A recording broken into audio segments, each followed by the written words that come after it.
Good evening, I'm Esther Githui. You at it's Friday, July 12th. This is Africa 54. A South African right-wing Conservative Party gains prominence in the country's parliamentary elections to the dismay of many. Scientists seek to find when humans actually started migrating from Africa.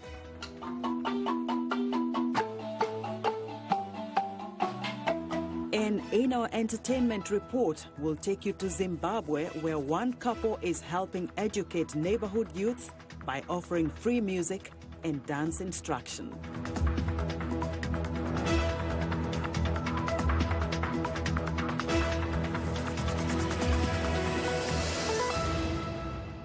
South Africa's Freedom Front Plus party, whose aim is to establish a white homeland in this majority black country, surprised political observers by winning 10 parliamentary seats in the May elections. That result has vaulted the party to prominence for the first time, and it highlights how extremists are easing into the mainstream of South African politics. Here's VOA's Anita Powell. White nationalism has long lurked on the fringes of South African life, with far-right groups who say they feel their culture is under threat in this multiracial country. Who's the victim? It's white people. End of story. But as the last national election showed, far-right white nationalism is moving into the mainstream and into the government. The Freedom Front Plus party surprised many by winning 2.4% of the vote in the May elections. That gave the party an all-time high 10 seats in the 400-member National Assembly. The party's aim is to create a homeland for the nation's mostly white Afrikaans-speaking minority, who are descendants of Dutch settlers 4 centuries ago. Party leader Pieter Groenewald told VOA that the threat to Afrikaans speakers is a pressing priority for him. At this moment, Afrikaners are under threat. I mean, the ANC government is blaming actually the white people of South Africa for all the problems that is happening. We are in the process of expropriation without compensation of our properties. They always blame the white people. The narrative in South African politics is that the white people have stolen the land. But analysts argue South Africa's narrative and concepts of identity have changed radically since the end of apartheid in 1994. Critics say Afrikaner rights groups are reading from an outdated text, which places whites at the top of the social structure.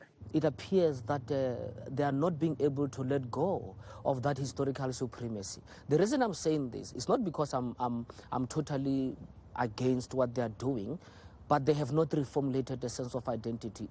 If being an Afrikaner in 1970s, it is the same as being an Afrikaner in 2019, we're in trouble then. In recent years, figures in the far-left economic freedom fighters, the opposition Democratic Alliance, and the ruling African National Congress have also used race to stir supporters.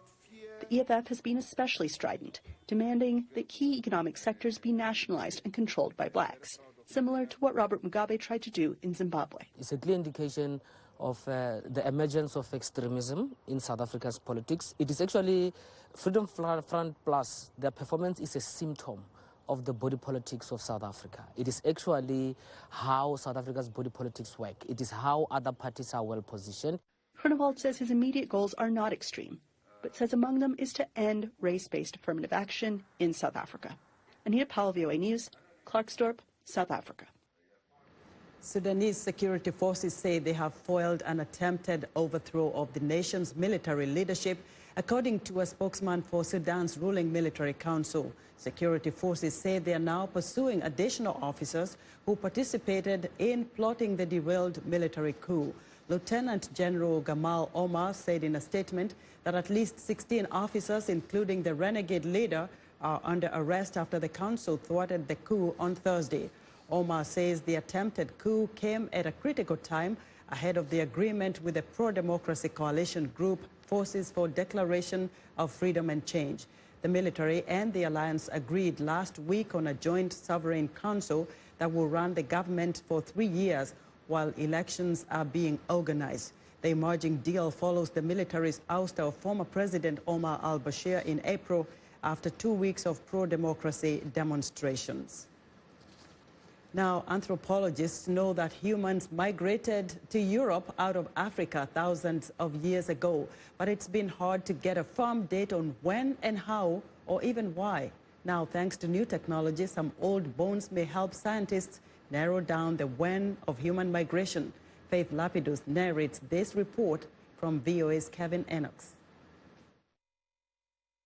These skull fragments were discovered in the 1970s in Apodima Cave in southern Greece. But only now, thanks to new imaging technology, anthropologists like Katerina Harvati can finally reconstruct the skulls they came from. It was not so easy to study their anatomy properly without having a thorough reconstruction, and this type of reconstruction became only possible in the last few years with the advent of virtual anthropology techniques. And the story the skulls tell is all about when humans first stepped out of Africa and into Europe. One of the skulls is of one of our closest ancestors, Neanderthal man. The dates that were obtained were actually extremely interesting and surprising, because for Apidma II, the Neanderthal, we confirmed the previous date. We obtained a very similar age of 170,000 years before present. But Harvati says the other skull is clearly us, Homo sapiens. But Apidma I, the Homo sapiens specimen, this turned out to be much older and to be approximately 210,000 years before present. And that predates other evidence of humans moving into Europe by about 16,000 years. It seems that this early expansion was actually earlier than we originally thought, and that it reached all the way into the European continent, which we did not suspect before. Not everyone agrees with the study's conclusion, but if it turns out to be correct, it not only pushes back the date that humans first entered Europe, it also raises questions about what happened to those earliest Europeans. For Kevin Enox, Faith Lapidus, VOA News. Courses in Islamic studies are being offered at many U.S. colleges and universities. And it's not just Muslims signing up for those classes, as VOA's Ali Orokzai notes in this report, narrated here by Bezan Hamdard. Northern Virginia Community College outside Washington, D.C. began offering classes in Islamic studies in 2002 after the September 11 attacks. Professor Dawood Nassimi says since then there has been a growing interest in these courses among non-Muslims. Non-Muslims, when they hear about Islam, especially when they are affected by the media, when media talks about Islam in a negative way, some of them, they say, well, I just became curious. I want to know what this religion is all about. How come this religion, encourages so much negativity or so much, fighting or terrorism or violence? They become curious and they want to take this course. Comments by students taking Islamic studies courses bear this out. I took this class so that I could become more knowledgeable about Islam and not just listen to the media and how it just paints Islam in like a bad picture. And then I've also made like new Muslim friends in that class who also like helped me understand the concepts and like the traditions better. Well, before high school, I had no knowledge of the religion whatsoever, but then I started to make a lot of Muslim friends throughout high school, and it was just being around them, being around their families. I always had respect for the culture, but I wanted to gain a deeper understanding of it. As part of the class syllabus, students are sent to a local mosque to observe how Muslims pray and practice Islam. My experience today was very interesting. I'm not used to everybody having their single prayer, because I'm from a church, so we all pray together. Coming to mosque today, I've learned that Muslims are not like people who are like private to themselves, like they reach out to the communities and non-Muslim communities. The last prayer of the day is Isha. Leading a presentation about Islamic prayers, the mosque's imam stresses the importance for people to educate themselves about different religions. The message for everyone here is that this is a mosque and it is for everyone. Followers of other religions are also welcome here. For Ali Orokzai in Annandale, Virginia, Bejan Hamdard, VOA News. It's time for our Africa Cup of Nations update, so let's head to Egypt, where Africa 54 sports reporter Sandy Shomari is standing by in Cairo. Good evening, Sandy. Tell us about Team Madagascar's Cinderella tournament run and what really happened to the Ivory Coast team. How are soccer analysts reacting? Esther, it's a Friday right here in Egypt, and it's rest day for today, waiting for the semi-finals, Esther. And as you said, the Cinderella run finally has come to an end for the best team from Madagascar. But let me tell you, Esther, they're leaving, going home with their heads held high, because their performance, no matter what it was, they have left a mark, and history has been made in AFCON 2019. But on the other hand, Esther, the Elephants of Ivory Coast are going home with their heads down. They wanted to do more than they could last night, but it didn't happen, and they lost on penalty kicks. And Esther, the captain of that team, Sere Die, decided from now he's going to quit international football playing for the national team after he missed his last penalty shootout that led the team to be out of this competition. So tonight, Esther, analysts are talking about things do happen, because most people thought Algeria, since they had the 2015 with Ivory Coast, the Ivory Coast won that game in 2015, they thought they could have done it again last night, but it could never happen. And as you know, right now Algeria has the greatest defense, only conceded 1 goal so far, Esther, so it's considered one of the greatest teams to meet in this AFCON 2019, followed by Egypt, although Egypt is already ousted, Esther. So it is interesting encounter that we are ready for the now semi-finals. All right, Sandy, like you said, we're heading to the semi-finals now. Give us a brief outlook on who is going to be on this team of this coveted stage. Esther, the semi-finals are already set, and they will start on July 14. This is going to be on Sunday. Sunday in this country is just like a Monday. Today is off, Friday, Saturday, Sunday, back to work. So on Sunday we have Nigeria, the Super Eagles, facing Algeria, the Desert Foxes. It's going to be a very interesting encounter. See if the Super Eagles can break that wall of steel in the Algerian side, the Desert Foxes. On the other hand, another game the same day, Esther, will be against the Lions of Teranga, Senegal. They will play Tunisia, the Carthage Eagles. This is going to be another interesting game, and Senegal is led by the superstar Sadio Mane, who says this time around, Esther, he wants to make sure they get this cup, because in history, all these other teams have become champions before. Nigeria 3 times, Tunisia and Algeria once. But Senegal has never, ever had the chance to become a champion. So this time around, Senegal is trying to make sure they make history by going home with this cup. But is that going to happen? We will know after the 90 minutes, Esther, of nice game of football. Interesting and well played. Looking forward to that, Esther. So who is giving us dinner tonight in Egypt? Who is celebrating? Who is cooking what food? Very briefly, Sunday. It's Friday.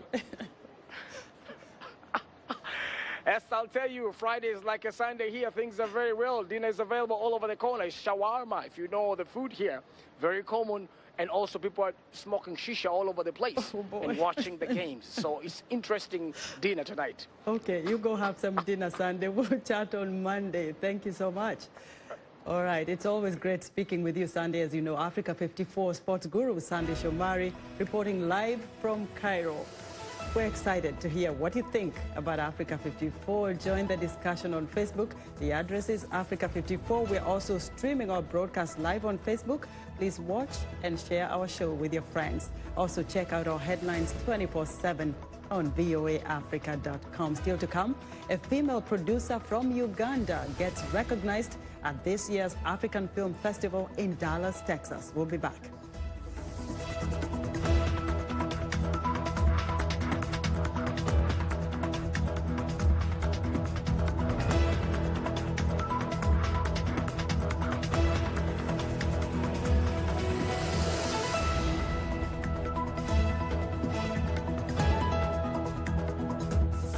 I am Sheikh Asali, host and senior editor of VOA's international calling talk show, Straight Talk Africa. Today we'll examine the tobacco industry. We pretty much touch on anything that you can think of. Politics, health issues, human rights issues, you name it, we talk about it. The issues that we discuss are pertinent to most people on the African continent. A very, very rare and unique opportunity to interact with their leaders. The lyrics could be French, English, Portuguese, Bantu, Arabic. It is the beat. The African beat that counts. The beat does all the translations. It cuts across all languages and gives us the understanding that this is the African beat. It is so distinct and adhesive. It binds us together. African Beat on the Voice of America. For more information, visit our website at www.voanews.com/AfricanBeat.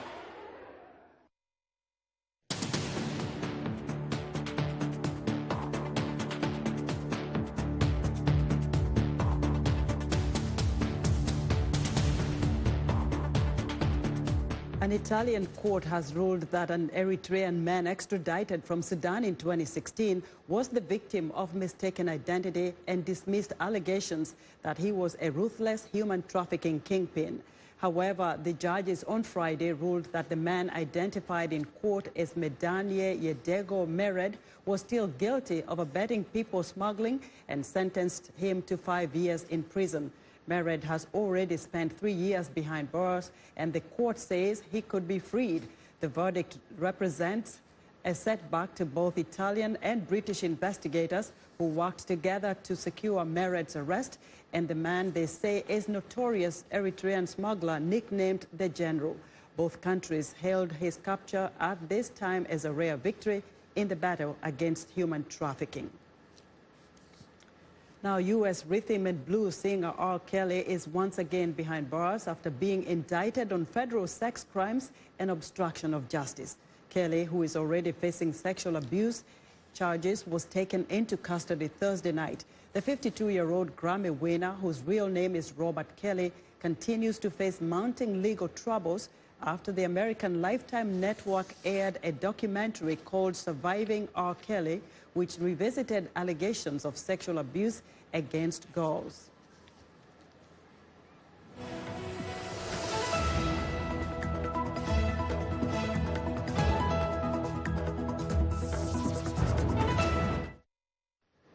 It's time for our entertainment report, and joining us now is Africa 54's entertainment reporter, Heather Maxwell. Take it away, Heather. Thanks, Esther. The African film industry has made tremendous changes in recent years, with more women writing, producing, and directing films. One female producer from Uganda was among the talent recognized at this year's African Film Festival in Dallas, Texas. VOA's Nkamiti Kibayasi was on the red carpet and has our report. Claire Nampala from Kampala is an actress, producer, and writer of the film The Forbidden. The film tells the story of Diane, an African girl who grew up with a single mother. Diane later found her father after her mother passed away, and he ended up sexually abusing her. Claire took home the Best Screenplay Award at the festival, where she talked about why producing this film was important to her. This is a true story. It is based on a true story, and having came across with some of the victims, it inspired me, and I really got so touched. I really wanted to talk about the story so that most of the people get to know why they shouldn't hide the truth from their children. Claire also discussed how every female artist can create empowering stories, but those stories can't be shared until women come forward. What I believe in, everyone has a story to tell. They shouldn't leave them behind. They should speak them out. There are so many women out there who have been harassed sexually, and I believe if they come up and share it somewhere, somehow, they can be helped. The main character from The Forbidden, Leila Nakabira, won the Best Actress award for her role in the film. The elated actress revealed what humbling experience it was for her. Leila added it was not easy to act and deliver in a way that would touch people's life. You lied to me that you had never seen any man, that you were a virgin. I first read the story and I understood the story, and the story actually has a relationship with what people go through in Africa, most especially in Africa, because it's about HIV and a girl child sexual harassment. It is very rampant in Africa. So I felt like I should really be part of such a script, be part of the movie. So I felt it feels really great. Additional awards at the African Film Festival went to the short film Pathbreakers for Best Documentary, and 94 Terra took home Best Costume. Mkamiti Kibayasi, VOA, Washington, D.C. Being a Tutsi had then become something not to say out loud.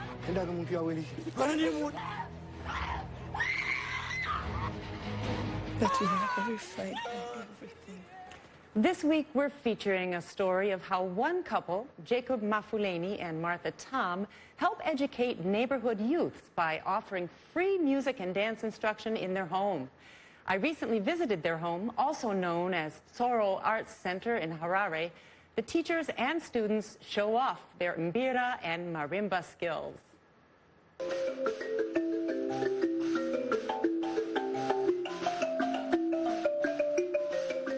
We are going to play the instrument, Zimbabwean instrument called mbira. We use this instrument to communicate with our God, which we call musikavanu. We play using our thumbs.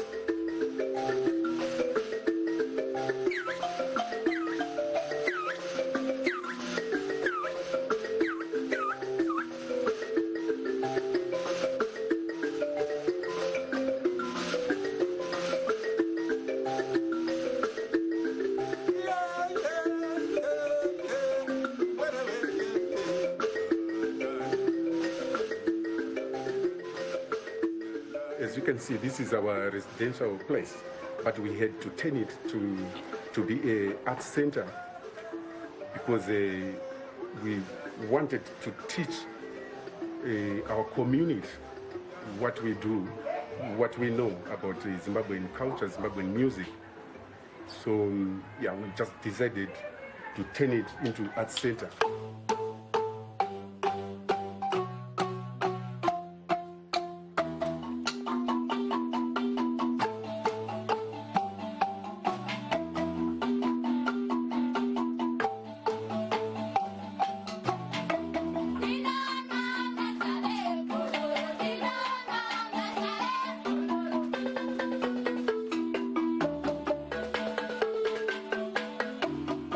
Started with the boys only, but now we have girls who are interested to learn how to play marimba, mbira, dance, and they really love it. They appreciate it, and we are teaching them for free.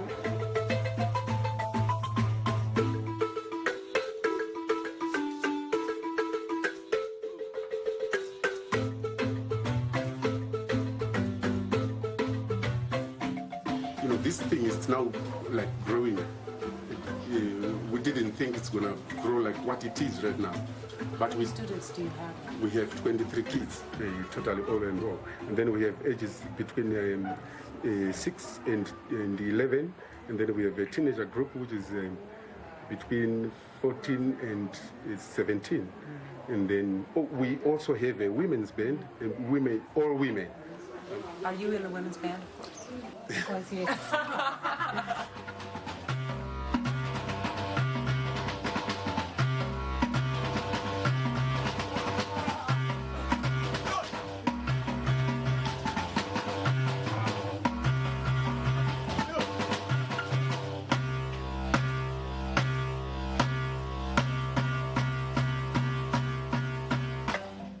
What inspired me to make these instruments here, that was after our tour in 2008 when we toured the USA with a mbira outfit. And you know, when we get there, I was surprised to see a lot of Americans playing marimba and mbiras, and that was a shock to me.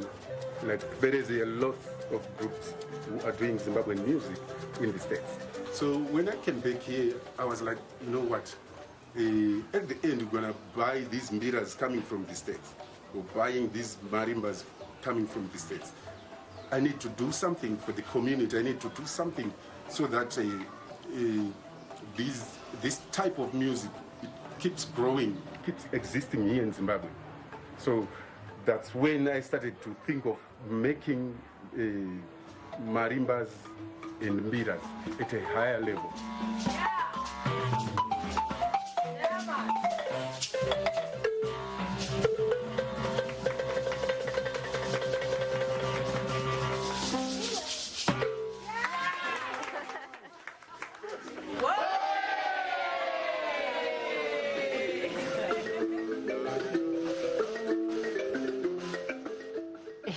And that's our Music Makers Report for this Friday. For more Music Time in Africa, be sure to listen to my hour-long radio program live or online Saturdays and Sundays on FM and on shortwave, or listen online anytime at voanews.com and just search for Music Time in Africa. And please follow me on YouTube. I have a YouTube channel, also on Twitter at Music Time Africa, Instagram at MTIA Maxwell, and Facebook at Music Time in Africa. Esther, back to you. I want a piece of that music. I want to learn how to play, and I want to dance like that. What else did you leave out of the editing?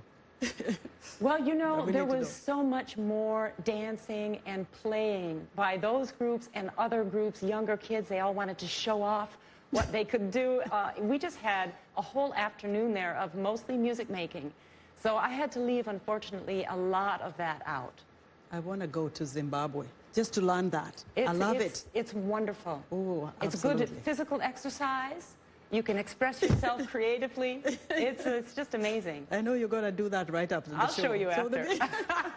Heather, you are amazing. Thank you so much. Heather, that was very refreshing music today. Join Heather Maxwell again next Friday for another fantastic entertainment report right here on Africa 54. And that's our show for today. Be sure to watch Africa 54 on our website at voaafrica.com. From all of us here in Washington, have a great weekend.